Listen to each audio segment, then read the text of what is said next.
el hombre que la historia recuerda como Charles MacArthur Gankey.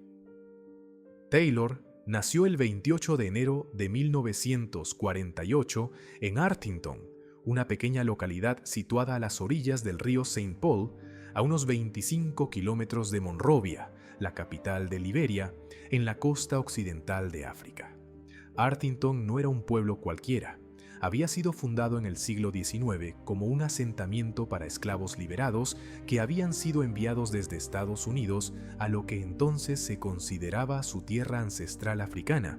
y su nombre rendía homenaje a un filántropo estadounidense que había financiado la empresa. Esta circunstancia, que podría parecer un mero detalle biográfico, es en realidad absolutamente central para entender quién fue Charles Taylor,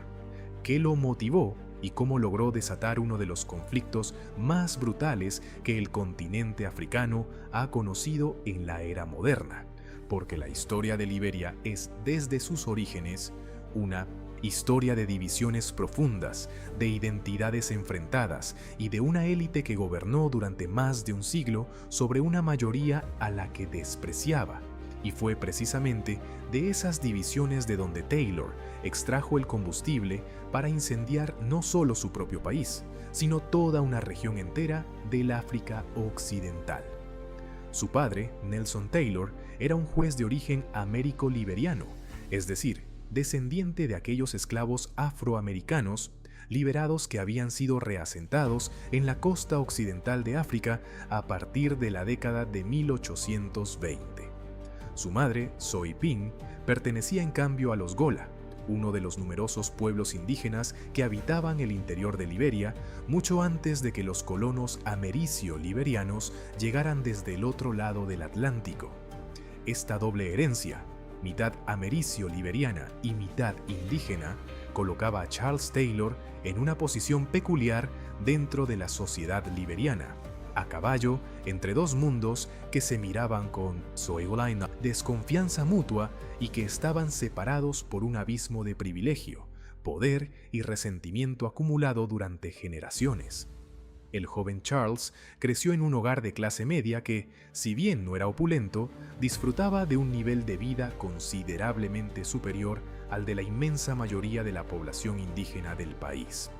Recibió una educación formal que lo preparó para aspirar a algo más que la agricultura de subsistencia, que era el destino de la mayoría de los liberianos, y desde joven mostró una inteligencia aguda, una ambición desbordante y un carisma personal que más adelante le servirían tanto para seducir a sus seguidores como para engañar a sus enemigos. Cualquier análisis serio de la vida de Charles Taylor debe comenzar inevitablemente por explorar la historia extraordinariamente peculiar de Liberia, un país que ocupa un lugar único en la historia del continente africano y cuya fundación contiene las semillas de prácticamente todos los conflictos que lo han desgarrado desde entonces. A diferencia de la inmensa mayoría de las naciones africanas que fueron creadas como colonias de las potencias europeas durante el reparto de África en el siglo XIX, Liberia fue fundada en 1847 como una república independiente por descendientes de esclavos afroamericanos que habían sido repatriados, o más bien trasplantados, desde Estados Unidos a la costa occidental de África bajo los auspicios de la Sociedad Americana de Colonización, una organización fundada en 1816 con el propósito declarado de resolver el problema que representaba la creciente población de negros libres en Estados Unidos, enviándolos de vuelta a África. La Sociedad Americana de Colonización estaba compuesta por una mezcla heterogénea de abolicionistas que genuinamente creían que los negros libres tendrían mejores oportunidades en África que en una sociedad estadounidense profundamente racista, y Sameilorintensero, esclavistas sureños que simplemente querían deshacerse de los negros libres porque consideraban que su mera existencia representaba una amenaza para la institución de la esclavitud, al ofrecer un ejemplo visible de que los afroamericanos podían vivir en libertad. Sea cual fuere la motivación de sus promotores, el resultado fue que a partir de 1820 miles de afroamericanos libertos fueron transportados a la costa occidental de África y establecidos en asentamientos que eventualmente se fusionaron para formar la República de Liberia, cuya capital fue bautizada como Monrovia en honor al presidente estadounidense James Monroe, quien había apoyado el proyecto de colonización. Lo que ocurrió a continuación fue una de las ironías más crueles y reveladoras de la historia moderna. Los colonos americio-liberianos, que habían experimentado en carne propia los horrores de la esclavitud y la discriminación racial en Estados Unidos, al llegar a África reprodujeron con notable fidelidad las mismas estructuras de dominación y explotación que habían sufrido, pero esta vez colocándose ellos mismos en la posición de los opresores. Los americio-liberianos, que nunca constituyeron más del 5% de la población total del país, se erigieron como la clase dominante de Liberia, monopolizando el poder político, la propiedad de la tierra, el comercio y la educación, mientras trataban a los pueblos indígenas que habitaban el interior del país, los Capelé, los Basa, los Guio, los Mano, los Cran, los Gola y muchos otros, como ciudadanos de segunda clase, cuando no directamente como súbditos, sometidos a formas de trabajo forzado que, en la práctica, diferían poco de la esclavitud de la que sus propios antepasados habían escapado. La Constitución de Liberia, modelada casi textualmente sobre la de Estados Unidos, proclamaba la igualdad de todos los hombres, pero en la realidad el derecho al voto y a la participación política estuvo restringido durante más de un siglo a los americio-liberianos y a un puñado de indígenas que habían sido asimilados a la cultura de los colonos. Este sistema de dominación americio-liberiana se mantuvo prácticamente intacto durante 133 años, desde la fundación de la República en 1847 hasta 1980, sostenido por el partido verdadero Whig, que gobernó Liberia de manera ininterrumpida durante más de un siglo, en lo que constituyó uno de los regímenes unipartidistas más prolongados de la historia mundial. Durante todo este período, los presidentes de Liberia fueron invariablemente americio-liberianos. Las leyes favorecieron sistemáticamente a la élite colonizadora. Las concesiones de tierras y recursos naturales beneficiaron a las familias americio-liberianas y a las empresas extranjeras con las que estas familias hacían negocios, y la inmensa mayoría de la población indígena permaneció marginada, empobrecida y políticamente silenciada. Fue en este caldo de cultivo de resentimiento acumulado durante generaciones donde eventualmente germinarían las semillas de la violencia que Charles Taylor desataría décadas más tarde. El último presidente americio-liberiano de Liberia fue William Tolbert, un hombre que, hay que reconocerlo, intentó introducir algunas reformas tímidas para reducir la desigualdad abismal entre la élite y la población indígena, pero que actuó con demasiada lentitud y demasiada timidez para satisfacer las expectativas de una población que llevaba más de un siglo esperando un cambio real.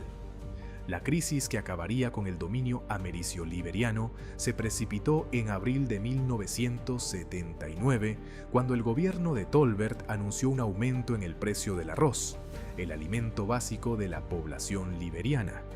La medida provocó una explosión de protesta popular en Monrovia que fue reprimida con violencia desproporcionada por las fuerzas de seguridad,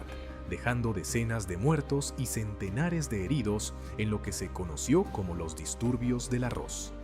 La brutalidad de la represión no apagó el descontento, sino que lo inflamó, y el escenario quedó preparado para el acontecimiento que cambiaría para siempre la historia de Liberia. En la madrugada del 12 de abril de 1980, un grupo de 17 soldados de rango bajo del ejército liberiano,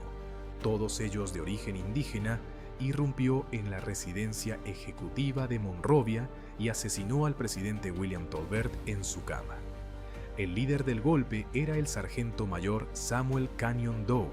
un joven soldado de la etnia Krahn que tenía apenas 28 años de edad y que apenas sabía leer y escribir. El golpe fue sangriento y caótico. 13 ministros del gobierno de Tolbert fueron sacados de sus casas, llevados a una playa de Monrovia y ejecutados públicamente ante las cámaras de televisión, atados a postes de madera y fusilados,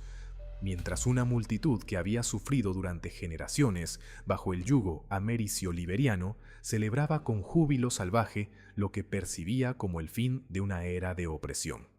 Las imágenes de aquellas ejecuciones en la playa dieron la vuelta al mundo y anunciaron con una brutalidad que resultó profética la naturaleza del nuevo orden que se estaba instalando en Liberia. Samuel Doe se autoproclamó jefe de Estado y prometió devolver el poder al pueblo liberiano, celebrar elecciones libres y poner fin a los privilegios de la élite americio-liberiana. Pero lo que vino a continuación no fue la liberación que el pueblo esperaba, sino simplemente la sustitución de una forma de tiranía por otra. Doe, un hombre sin educación, sin visión política y sin experiencia de gobierno, convirtió rápidamente su régimen en una dictadura étnica que favorecía de manera descarada a los Krahn, su propio grupo étnico, mientras marginaba y perseguía a todos los demás, particularmente a su peorecien, los Guio y los Mano, dos pueblos del norte del país que habían apoyado inicialmente el golpe, pero que pronto se encontraron excluidos del poder y sometidos a una represión cada vez más violenta. La corrupción alcanzó niveles astronómicos, la economía se desplomó, la infraestructura del país se deterioró aceleradamente y la violencia política se convirtió en el lenguaje cotidiano del poder. Fue en este contexto de caos, corrupción y opresión étnica donde Charles Taylor encontró su oportunidad. Para entonces, Taylor ya había recorrido un camino sinuoso que lo había llevado desde Liberia hasta Estados Unidos y de vuelta a la África. Un periplo marcado por la ambición, la astucia, el engaño y una capacidad casi sobrenatural para reinventarse y sobrevivir en las circunstancias más adversas.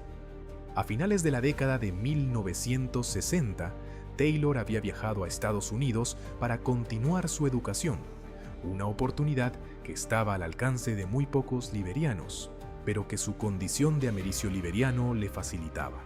Se matriculó en el Bentley College de Massachusetts, ahora conocido como Bentley University, donde estudió economía y se graduó en 1977. Durante sus años universitarios en Estados Unidos, Taylor se involucró activamente en la política de la diáspora liberiana, participando en organizaciones de estudiantes liberianos que criticaban al gobierno de Tolbert y exigían reformas democráticas. Era un orador persuasivo,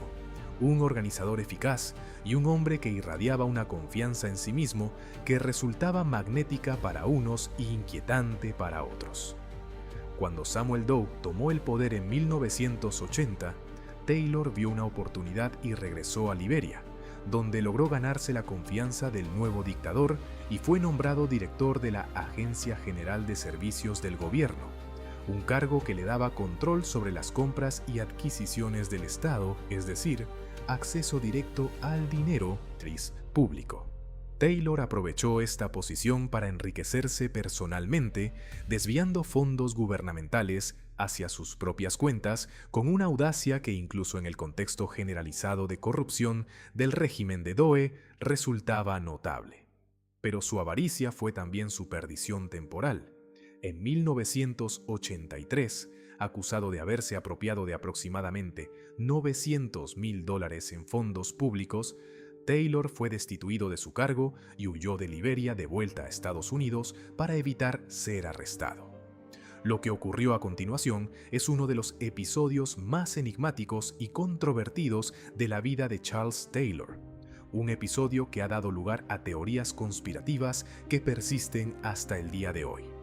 En 1984, a petición del gobierno de Doe, Taylor fue arrestado en Estados Unidos y encarcelado en la prisión del condado de Plymouth, en Massachusetts, a la espera de ser extraditado a Liberia para enfrentar cargos de malversación.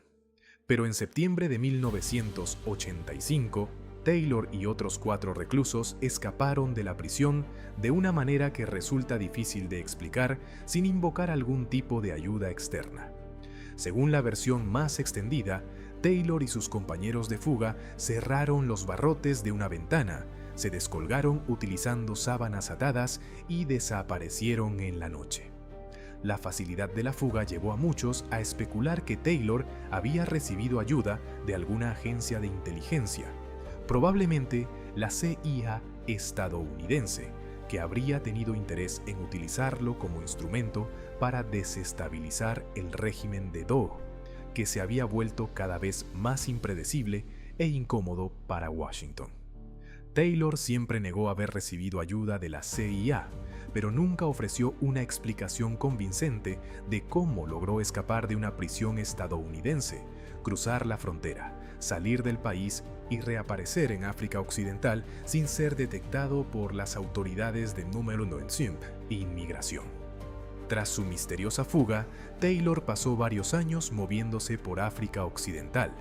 tejiendo alianzas, reclutando combatientes y preparando meticulosamente su asalto al poder en Liberia.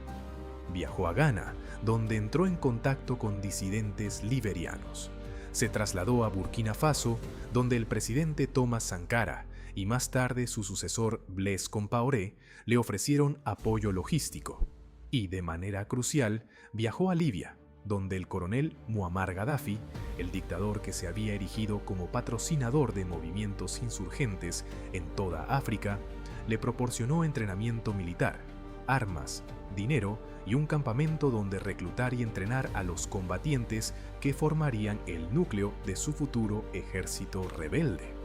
Fue en los campamentos libios donde Taylor conoció y forjó alianzas con otros futuros señores de la guerra africanos, incluyendo a Foday Sanko, el hombre que más tarde lideraría el Frente Revolucionario Unido en Sierra Leona y desataría una de número las guerras civiles más atroces de la historia del continente, un conflicto en el que Taylor tendría una responsabilidad directa y devastadora. La Nochebuena de 1989, Charles Taylor cruzó la frontera desde Costa de Marfil hacia el condado de Nimba, en el noreste de Liberia, al frente de un grupo de apenas 150 combatientes armados que se autodenominaban el Frente Patriótico Nacional de Liberia, conocido por sus siglas en inglés como el NPFL. La elección de Nimba como punto de entrada no fue casual. Esta región estaba habitada mayoritariamente por los Guio y los Mano, las etnias que más habían sufrido bajo la represión del régimen de Doe, y Taylor sabía que encontraría allí un terreno fértil para el reclutamiento, y no se equivocó. La respuesta del gobierno de Doe a la incursión de Taylor fue exactamente la que éste había calculado. El ejército liberiano, compuesto mayoritariamente por soldados Kran leales a Doe, invadió el condado de Nimba y desató una campaña de represalias indiscriminadas contra la población civil Gio y Mano, que no hizo sino empujar a miles de jóvenes directamente a los brazos de Taylor.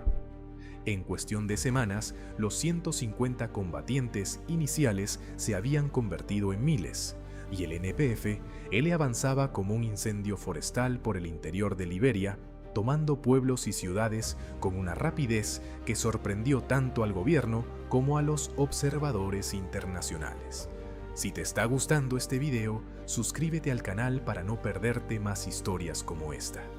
Pero la guerra que Taylor desató no fue una guerra convencional entre ejércitos organizados con cadenas de mando claras y reglas de enfrentamiento definidas. Fue algo mucho peor. Fue una guerra de todos contra todos. Un descenso al infierno en el que las distinciones entre combatientes y civiles se borraron por completo, en el que niños de 10, 12 y 14 años fueron reclutados a la fuerza, drogados con anfetaminas y alcohol, y enviados al frente con fusiles de asalto que apenas podían sostener. Fue una guerra en la que la violación sistemática de mujeres y niñas fue utilizada como arma de terror, en la que aldeas enteras fueron masacradas por el solo hecho de pertenecer a la etnia equivocada, en la que la mutilación de civiles, el corte de manos, brazos, orejas y labios se convirtió en una práctica habitual diseñada para sembrar un terror tan absoluto que las comunidades se sometieran sin resistencia ante el avance de los combatientes. Taylor no inventó estas tácticas, pero las fomentó, las toleró y las instrumentalizó con una frialdad calculadora que revelaba la verdadera naturaleza del hombre detrás del discurso de liberación. Los niños soldados fueron quizás el aspecto más perturbador y más trágico de la guerra que Taylor desató. El NPF reclutó a miles de menores, algunos de apenas 7 u 8 años, arrancándolos de sus familias, de sus escuelas, de sus infancias y convirtiéndolos en máquinas de matar. Estos niños eran sometidos a procesos de desensibilización que incluían obligarlos a presenciar y eventualmente a participar en actos de violencia extrema contra civiles, a menudo contra miembros de sus propias comunidades o incluso de sus propias familias, con el propósito deliberado de destruir cualquier vínculo emocional que pudiera frenar su disposición a matar. Se les daban nombres de guerra tomados de películas de acción estadounidenses, se les vestía con pelucas, vestidos de mujer y amuletos que supuestamente les conferían poderes sobrenaturales, y se les enviaba al combate bajo los efectos de drogas que anulaban su miedo y su capacidad de juicio. La unidad más tristemente célebre del NPF era la llamada Small Boy Unit, compuesta exclusivamente por niños soldados que eran utilizados como fuerza de choque y que fueron responsables de algunas de las peores atrocidades de la guerra. La imagen de niños con fusiles Kalashnikov más grandes que ellos se convirtió en el símbolo visual de la pesadilla liberiana y en una de las imágenes más perturbadoras del siglo XX. A medida que avanzaba 1990, la guerra civil liberiana se fragmentó en un caos de facciones rivales que luchaban entre sí con una brutalidad que dejaba atónitos a los observadores internacionales. El NPFL de Taylor controlaba la mayor parte del interior del país, pero un grupo disidente, liderado por Prince Johnson, un antiguo lugarteniente de Taylor que se había separado del movimiento tras una disputa personal, controlaba parte de Monrovia y sus alrededores.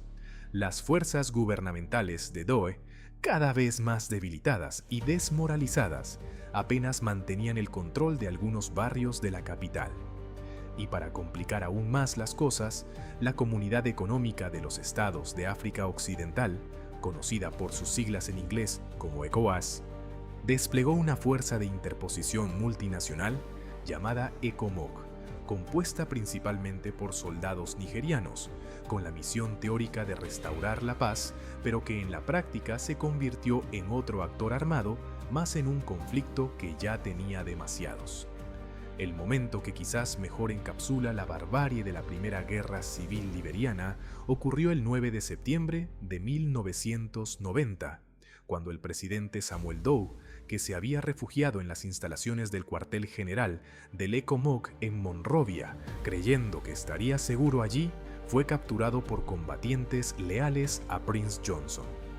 Lo que siguió fue filmado en video por las propias fuerzas de Johnson, en un acto de exhibicionismo macabro que resultaría profético del papel que los medios de comunicación y las imágenes de atrocidades desempeñarían en los conflictos africanos de las décadas siguientes. En la grabación, que circuló ampliamente y que todavía puede encontrarse en internet, se ve a Prince Johnson sentado cómodamente en una silla bebiendo una cerveza mientras sus hombres torturan a Samuel Doe, que yace en el suelo sangrando profusamente. Le cortan las orejas, le mutilan los dedos de las manos y los pies, lo golpean y lo humillan durante horas antes de matarlo finalmente. La muerte de Doe no puso fin a la guerra. Al contrario, eliminó el último vestigio de autoridad central en Liberia y sumió al país en un período de anarquía total en el que múltiples facciones armadas competían por el control de territorio, recursos y poder. Charles Taylor que controlaba la mayor parte del país fuera de Monrovia, se autoproclamó presidente de la que denominó la Gran Liberia y estableció su capital en Gbarnga, en el interior del país. Desde allí gobernó como un señor feudal medieval sobre un vasto territorio donde la única ley era su voluntad y la de sus comandantes de campo. Pero Taylor no se limitó a saquear Liberia, con una visión estratégica que sus enemigos tardaron demasiado en comprender. Extendió sus operaciones al vecino Sierra Leona, donde las riquezas minerales del país, especialmente los diamantes, ofrecían una fuente de financiamiento casi inagotable para su maquinaria bélica. Taylor proporcionó armas, entrenamiento y apoyo logístico al Frente Revolucionario Unido de Foday Sankoh, su antiguo compañero de los campamentos de entrenamiento en Libia, a cambio de una parte sustancial de los diamantes que los rebeldes extraían de las minas de Sierra Leona. Estos diamantes, que la prensa internacional bautizó como diamantes de sangre, eran sacados de contrabando a través de Liberia y vendidos en los mercados internacionales, principalmente en Amberes, Bélgica, el Centro Mundial del Comercio de Diamantes, donde compradores sin escrúpulos los adquirían sabiendo perfectamente que su origen estaba manchado de sangre humana. La guerra civil en Sierra Leona, alimentada por Taylor desde Liberia, fue una de las más brutales que el mundo ha presenciado en la era moderna. El Frente Revolucionario Unido, siguiendo tácticas similares a las del NPFL, reclutó a miles de niños soldados, violó sistemáticamente a mujeres y niñas y se hizo tristemente célebre por su campaña de amputaciones masivas de civiles, en la que los rebeldes cortaban las manos, los brazos o las piernas de hombres, mujeres y niños como método para aterrorizar a la población y castigar a las comunidades que se negaban a apoyarlos. La pregunta que los rebeldes hacían a sus víctimas antes de cortarles las manos se convirtió en uno de los emblemas más escalofriantes del conflicto: manga larga o manga corta, refiriéndose a si la amputación se haría por la muñeca o por el codo. Decenas de miles de sierraleoneses sufrieron estas mutilaciones y la responsabilidad de Charles Taylor en este horror fue directa e innegable, como eventualmente determinaría un tribunal internacional. La primera guerra civil liberiana se prolongó durante 7 años de destrucción apocalíptica desde 1989 hasta 1996, dejando un saldo de aproximadamente 250.000 personas muertas, más de 1 millón de desplazados internos y cientos de miles de refugiados que huyeron a los países vecinos. Monrovia, que antes de la guerra había sido una ciudad funcional aunque modesta, fue reducida a escombros. La infraestructura del país, que ya era precaria antes del conflicto, quedó completamente destruida. Carreteras, puentes, hospitales, escuelas, redes eléctricas, sistemas de agua potable, todo fue arrasado por la violencia o saqueado por las facciones armadas. Liberia, que nunca había sido un país próspero, fue convertida en uno de los más pobres y devastados del planeta. Después de múltiples intentos fallidos de negociación y más de una docena de acuerdos de alto el fuego que fueron sistemáticamente violados por todas las partes, se alcanzó finalmente un acuerdo de paz en Abuja, Nigeria, en 1996, que establecía un gobierno de transición y convocaba a elecciones para el año siguiente. Charles Taylor, el hombre que había iniciado la guerra que había destruido el país, se presentó como candidato a la presidencia en las elecciones de julio de 1997 y ganó. La victoria de Taylor, con un 75% de los votos, no fue resultado de un fraude electoral, al menos no de un fraude convencional. Fue resultado de algo más perturbador: el miedo.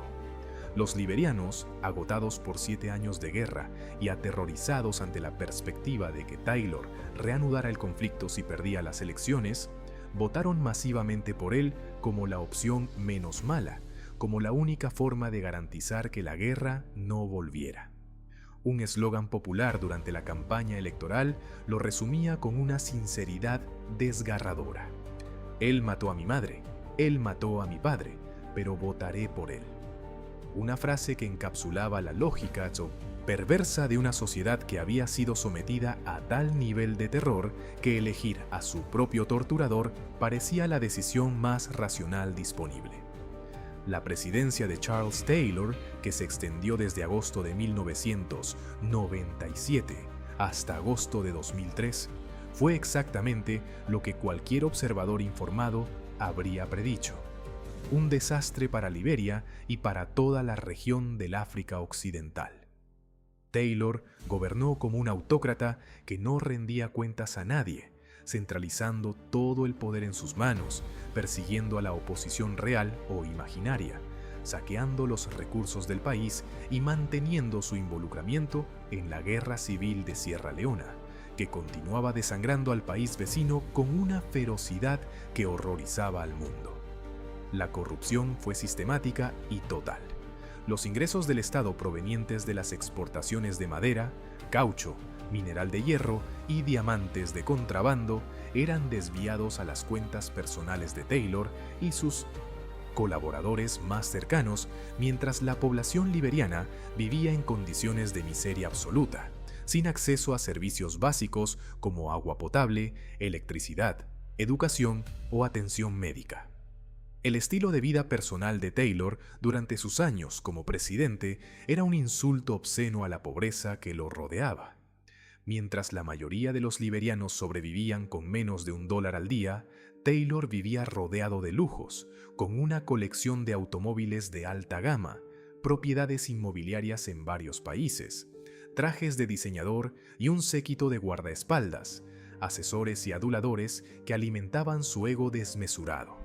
Su relación con la supermodelo británica Naomi Campbell, que salió a la luz años después durante su juicio, cuando Campbell testificó que había recibido diamantes en bruto de parte de emisarios de Taylor durante una cena organizada por Nelson Mandela en Sudáfrica en 1997, se convirtió en uno de los episodios más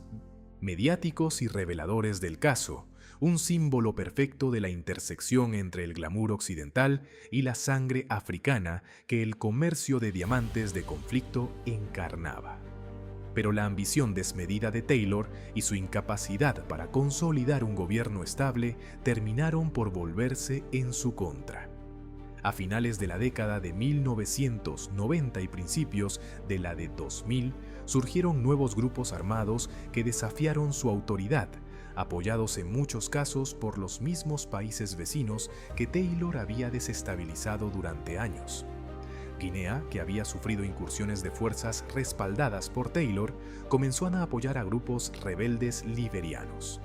Sierra Leona, donde las fuerzas gubernamentales apoyadas por tropas británicas habían logrado finalmente derrotar al Frente Revolucionario Unido, también contribuyó a la presión contra Taylor.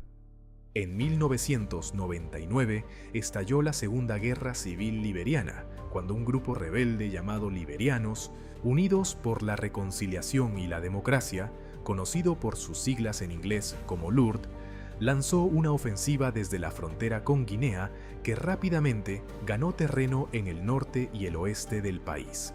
La Segunda Guerra Civil fue, en muchos sentidos, un eco amplificado de la primera, con las mismas tácticas de terror contra la población civil, el mismo reclutamiento masivo de niños soldados, las mismas masacres étnicas y la misma destrucción sistemática de lo poco que quedaba de la infraestructura del país. A medida que los rebeldes avanzaban hacia Monrovia, la situación se volvió cada vez más desesperada para Taylor, que veía cómo su base de apoyo se reducía día a día mientras la presión internacional sobre su régimen se intensificaba. En junio de 2003, mientras Taylor se encontraba en Ghana participando en negociaciones de paz, el Tribunal Especial para Sierra Leona, un tribunal internacional establecido conjuntamente por el gobierno sierraleonés, y las Naciones Unidas emitió una orden de arresto contra él por crímenes de guerra y crímenes de lesa humanidad relacionados con su papel en la Guerra Civil de Sierra Leona.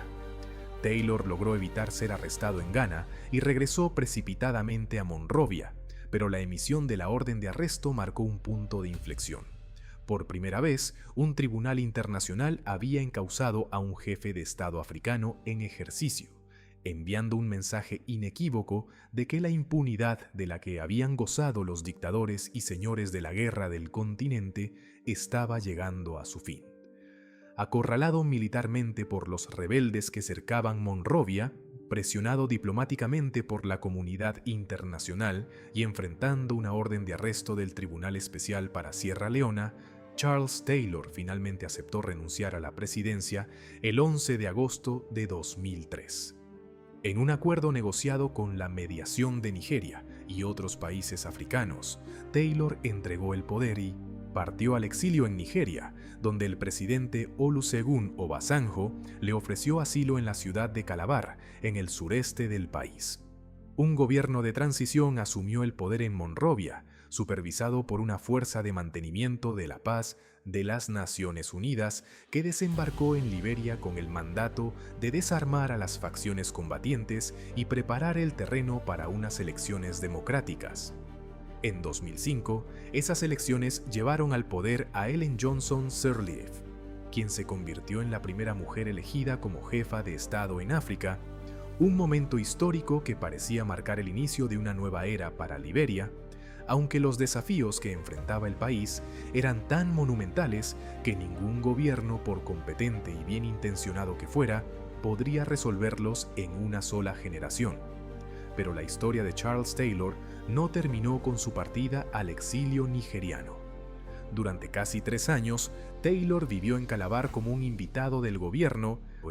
nigeriano, en condiciones cómodas que contrastaban obscenamente con el sufrimiento que había causado a millones de personas. Sin embargo, la presión internacional para que Taylor fuera entregado al Tribunal Especial para Sierra Leona no cesó en ningún momento. La nueva presidenta de Liberia, Ellen Johnson Sirleaf, solicitó formalmente la extradición de Taylor y tanto Estados Unidos como la Unión Europea y diversas organizaciones de derechos humanos ejercieron una presión sostenida sobre Nigeria para que cumpliera con su obligación de entregar al fugitivo a la justicia internacional. Finalmente, en marzo de 2006, el presidente Obasanjo, que estaba a punto de dejar el poder y no quería cargar con el costo político de seguir protegiendo a Taylor, anunció que permitiría la extradición. Cuando Taylor se enteró de la decisión, intentó huir. El 29 de marzo de 2006 fue interceptado por fuerzas de seguridad nigerianas cuando trataba de cruzar la frontera hacia Camerún en un vehículo con matrícula diplomática, disfrazado y cargando maletas llenas de dinero en efectivo. Fue arrestado y entregado al Tribunal Especial para Sierra Leona, que por razones de seguridad decidió trasladar el juicio a La Haya, en los Países Bajos, para evitar que el proceso desestabilizara la frágil paz en África Occidental. El juicio de Charles Taylor ante el Tribunal Especial para Sierra Leona, celebrado en las instalaciones del Tribunal Penal Internacional en La Haya, fue un acontecimiento de importancia histórica monumental.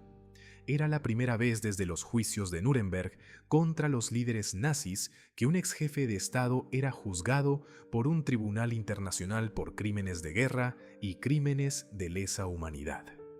El juicio se prolongó durante casi 4 años, desde junio de 2007 hasta marzo de 2011, y durante ese tiempo el tribunal escuchó los testimonios de cientos de testigos, examinó miles de documentos y reconstruyó con detalle minucioso la red de complicidad, apoyo logístico y participación directa de Taylor en las atrocidades cometidas en Sierra Leona.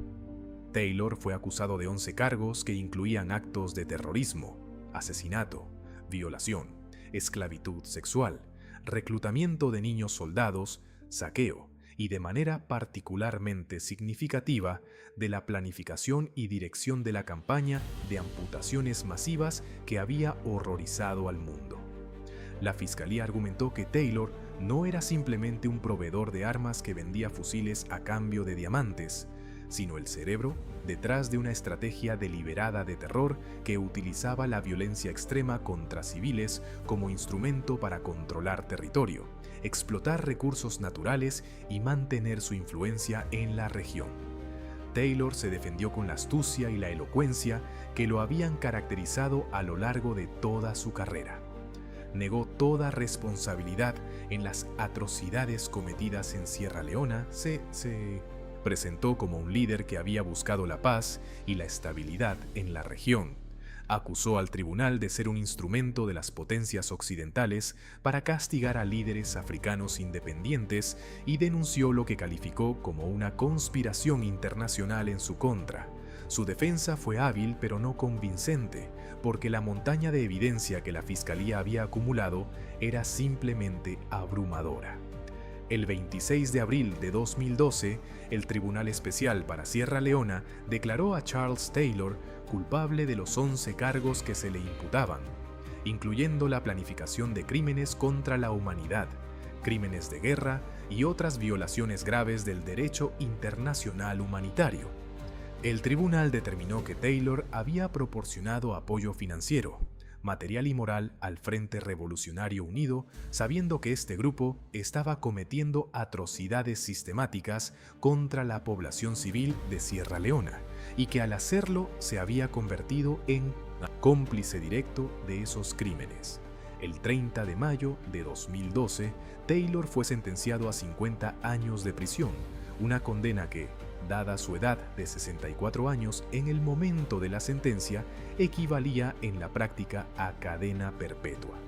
La condena de Charles Taylor fue recibida con reacciones encontradas. Para las víctimas de las guerras civiles de Liberia y Sierra Leona, para los miles de personas que habían perdido manos, brazos, familias enteras, para los niños soldados cuyas infancias habían sido destruidas, para las mujeres y niñas que habían sido violadas, el veredicto representaba una medida de justicia que, aunque tardía e insuficiente, era mejor que la impunidad total de la que habían gozado tantos otros criminales de guerra en la historia de África. Pero otros señalaron que Taylor solo fue juzgado por sus crímenes en Sierra Leona, no por los que cometió en su propio país, Liberia, donde el número de víctimas fue aún mayor y donde la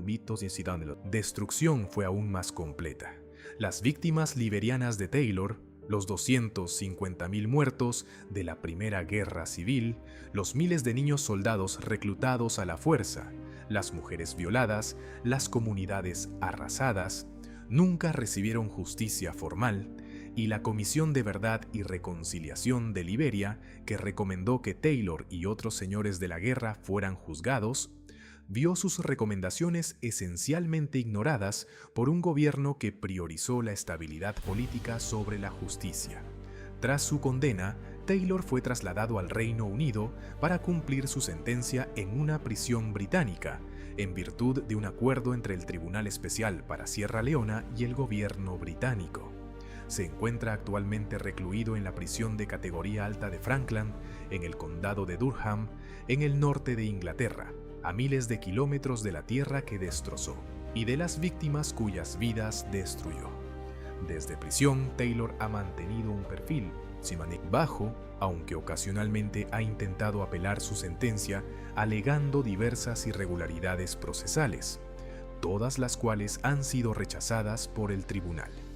Es difícil calcular con precisión el número total de víctimas por las que Charles Taylor tiene responsabilidad directa o indirecta.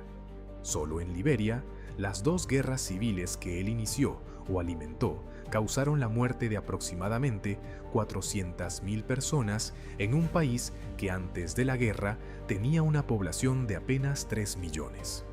En Sierra Leona, la guerra civil en la que Taylor desempeñó un papel central dejó un saldo de al menos 70.000 muertos y más de 2 millones de desplazados, en un país de poco más de 5 millones de habitantes. Las cifras de mutilados, violados, niños, soldados y desplazados son igualmente estremecedoras y probablemente nunca se conocerán con exactitud, porque muchas de las atrocidades fueron cometidas en aldeas remotas donde no había testigos externos, periodistas, ni cámaras, solo víctimas y verdugos. Pero más allá de las cifras, que por sí solas son devastadoras, el legado de Charles Taylor se mide también en la destrucción de algo menos tangible, pero igualmente importante: la confianza, la cohesión social, el tejido comunitario que mantiene unida a una sociedad. Las guerras que Taylor desató no solo mataron personas y destruyeron infraestructura, envenenaron las relaciones entre comunidades que habían coexistido durante generaciones, sembraron odios étnicos que tardarán décadas en desvanecerse, traumatizaron a generaciones enteras de niños y jóvenes y demostraron a una población entera que la violencia más extrema e indiscriminada era una herramienta legítima y efectiva para obtener poder. Ese envenenamiento moral, esa normalización de la barbarie, es quizás el legado más duradero y más difícil de revertir de todo lo que Charles Taylor hizo. La historia de Charles Taylor debe entenderse también en un contexto más amplio que trasciende las fronteras de Liberia y Sierra Leona. Su ascenso al poder y la devastación que causó fueron posibles, en parte, gracias a la complicidad, la negligencia o la indiferencia de actores internacionales que podrían haber intervenido mucho antes para detenerlo. Las potencias occidentales, que durante la Guerra Fría habían apoyado al régimen de Samuel Doe como contrapeso a la influencia soviética en África Occidental, abandonaron a Liberia a su suerte cuando la Guerra Fría terminó y el país dejó de tener relevancia estratégica. El comercio internacional de diamantes, madera y otros recursos naturales proporcionó a Taylor los medios financieros para sostener su guerra durante años, y las empresas y los intermediarios que participaron en ese comercio rara vez fueron investigados o sancionados. Las organizaciones regionales africanas, como ECOWAS, intentaron intervenir, pero carecían de los recursos, la coordinación y la voluntad política necesarios para imponer una paz duradera, y las Naciones Unidas, lastradas por la burocracia, los vetos en el Consejo de Seguridad y la memoria traumática de sus fracasos en Somalia y Ruanda, tardaron demasiado en actuar con la contundencia que la situación requería. No hay duda de que Charles Taylor fue uno de los señores de la guerra más destructivos que África ha conocido en la era moderna. Un hombre que combinó inteligencia, carisma y crueldad en proporciones aterradoras, que manipuló las divisiones étnicas de su país para alimentar una guerra que destruyó dos naciones, que reclutó a miles de niños para convertirlos en asesinos, que financió su maquinaria bélica con diamantes manchados de sangre y que, cuando la violencia dejó de serle útil, se reinventó como político democrático, ganando unas elecciones que la gente votó no por esperanza, sino por miedo. Su condena por un tribunal internacional fue un hito en la historia de la justicia penal internacional, la prueba de que incluso los más poderosos pueden ser llamados a rendir cuentas por sus crímenes, pero también una justicia incompleta que dejó fuera la mayor parte de sus atrocidades y que llegó demasiado tarde para las víctimas cuyas vidas ya habían sido destrozadas irreparablemente. La tragedia de Liberia y Sierra Leona bajo la sombra de Charles Taylor es un recordatorio sombrío de lo que ocurre cuando las instituciones fallan, cuando la comunidad internacional mira hacia otro lado, cuando los recursos naturales que deberían ser una bendición se convierten en una maldición, y cuando un individuo sin escrúpulos está dispuesto a incendiar el mundo entero con tal de sentarse sobre sus cenizas. Charles Taylor está ahora en una prisión británica, envejeciendo en una celda mientras las naciones que destrozó intentan lenta y dolorosamente reconstruirse. Pero las cicatrices que dejó en los cuerpos de los mutilados, en las mentes de los niños soldados, en el alma de sociedades enteras, esas cicatrices tardarán generaciones en sanar, si es que alguna vez sanan del todo. ¿Qué opinas de Charles Taylor? ¿Fue el más destructivo de los señores de la guerra que surgieron en África durante la era posterior a la Guerra Fría? ¿O fue simplemente un producto inevitable de un sistema internacional que permitió que la codicia, la indiferencia y la impunidad reinaran sin control en regiones enteras del planeta?